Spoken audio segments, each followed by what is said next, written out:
Itu yang penting, ketelusan.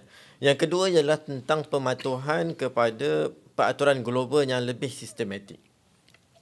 Sebab apa saya katakan begini ialah sekarang ni kalau kita tak ada satu sistem yang sistematik, kita tak akan ada orang kata tu, macam mana nak kata kita patuh kalau kita punya sistem tak ada orang kata tu keseragaman di situ.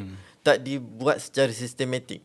Jadi kalau kita kata kita patuh dan kita ada satu sistem yang cantik, then barulah kita kata betul. Kita telah buat orang kata satu pematuhan peraturan secara global.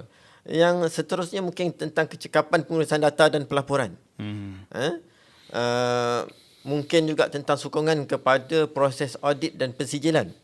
Sebab dia bukan sekadar audit tetapi dikeluarkan sijil pula lagi. Dan mungkin juga dari segi-segi ciri utama yang lain seperti mungkin